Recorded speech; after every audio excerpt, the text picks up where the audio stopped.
The Gospel of Mark ends abruptly, pointing to a mystery many overlook.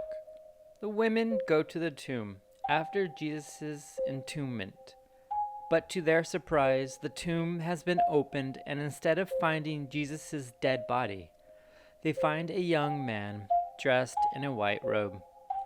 Who is this unnamed young man found in the tomb at the end of the Gospel of Mark? The Gospel ends with an important mystery of regeneration that can easily go unnoticed. Using the chiastic literary structure of the Gospel of Mark, we are going to explore how knowledge of this construction might give us new insight into who this young, unnamed mystery man is. I will be examining Mark as a puzzle that can be carefully deconstructed to reveal this young man's backstory. This young man shows up explaining that Jesus did rise from death. In the Christian context, many would call this character an angel, seemingly coming out of nowhere. In other Gospels, this young man is written as an angel, but Mark mentions angels elsewhere, so if the original author had meant for it to be an angel, it would have been written so. Backing up a little, after Jesus is pronounced dead on the cross, Joseph of Arimathea takes Jesus' naked body down, wraps him in a linen sheet, and places the body in a tomb.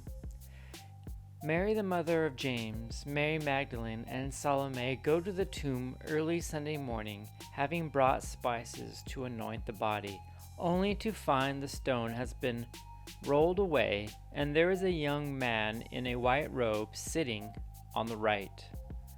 The women are astounded and frightful. The young man immediately says not to be astounded, and tells them he is going ahead of you into Galilee. There you will see him, just as he told you. The women turn and run at this point, and the text says something to the effect, they said nothing to no one.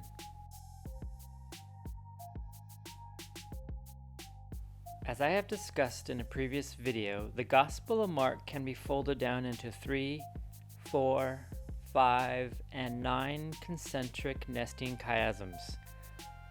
A chiastic structure, also called a chiasm, is a literary construction where words or concepts in the first half are repeated in reverse order in the second half. Another construction we did not discuss in the last video is a parallel construction.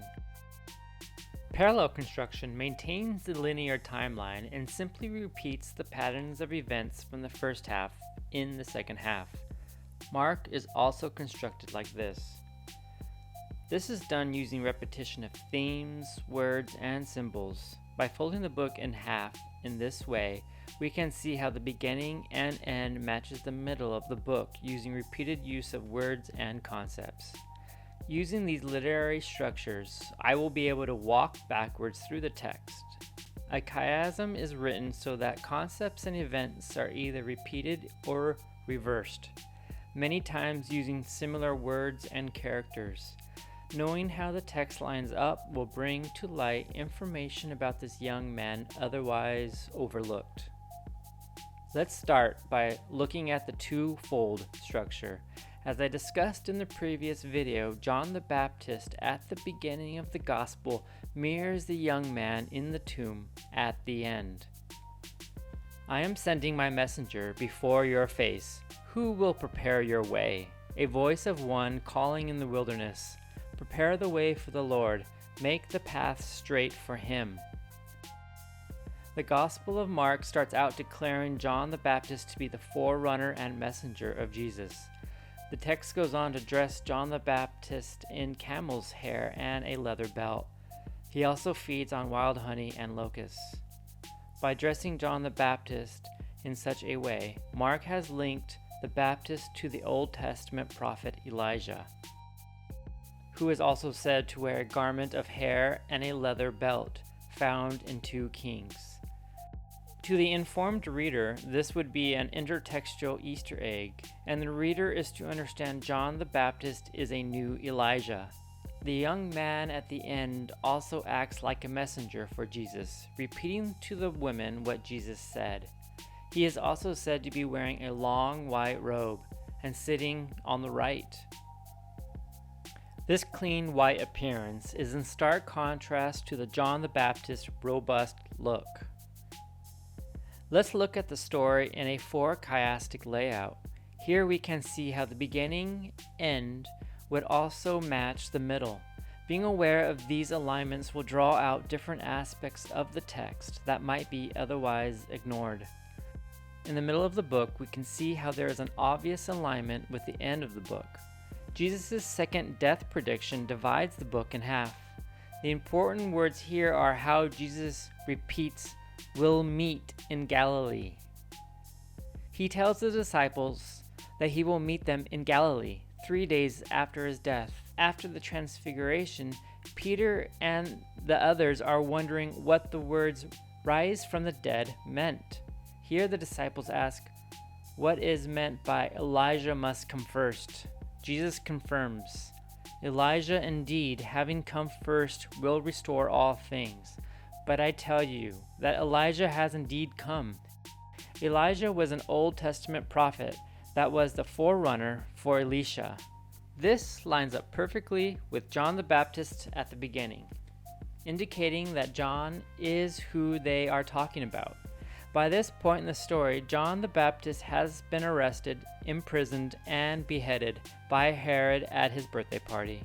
John the Baptist is the one that comes before Jesus, as also stated at the very opening verse of Mark. "I am sending my messenger before your face, who will prepare your way." This means that if Jesus is to come, an Elijah-type character must precede him. This is important to understand how John the Baptist comes before Jesus. This is an example of parallel alignment. As you can see, the young man is also being aligned to be a John the Baptist messenger type character. Let's go back to the end and look at the 5 chiastic forms.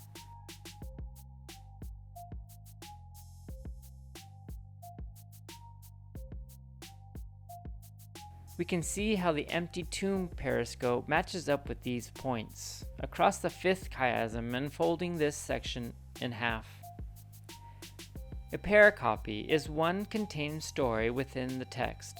The earliest manuscripts had no punctuation, so chiasms at the pericopy level help to structure the text. At their pericope here, Jesus is arrested by the high priests, scribes, and an angry mob. The mob surrounds Jesus and all his followers take off, except a young man naked with only a linen sheet wrapped around his body, follows behind. When the mob reaches for him, he ditches the sheet and flees naked, saving himself. This must be the same young man in the tomb based on how they align in the chiasm, and both are called young man. The author also goes out of the way to point out what this character has on all the time. This includes John the Baptist. If we stop with this fleeing naked man, pericope, we can look at how this text compares across the 4-fold chiastic structure. I can drop a line down to see if the text has any more useful information about the young man. Here we can see it lines up with Jesus healing blind Bartimaeus, and there are a lot of parallels to be found. Bartimaeus, a blind beggar, is outside Jericho by the side of the road. His name is said to be Bartimaeus, the son of Timaeus. Bar meaning son of. Son of Timaeus was calling to Jesus, "Son of David, have mercy on me." But the crowd was telling him to be quiet. Jesus called to him, and blind Bartimaeus throws off his coat to catch up to Jesus. He is then healed of his blindness. The text says Bartimaeus then followed Jesus. This is Jesus' last healing in this gospel. These pericopes line up nicely. I believe this is the young man at the tomb at the end, according to the Gospel of Mark. Bartimaeus is seen discarding his cloak to get to Jesus, while later he has to leave his linen sheet to run away. Staying within the Gospel of Mark, I believe the trail ends here at Timaeus' unnamed naked son. We can compile what we know about this young man. His story arc plays out in bits and pieces in the background of the main story. We see this young man transform from a blind beggar on the side of the road, dropping his old cloak to becoming an initiate of Jesus's, wearing only a linen sheet. Later, to escape the angry mob, he flees naked. The young man isn't seen again until in the tomb, wearing a robe, sitting on the right side, a place of honor. He has clearly ascended. Mark is always focused on how this character is dressed, from his outer wear, first leaving behind his cloak, then seen with a linen sheet and leaving it behind, and then seen sitting in the tomb with a white robe. John the Baptist is said to be wearing a shirt of camel's hair.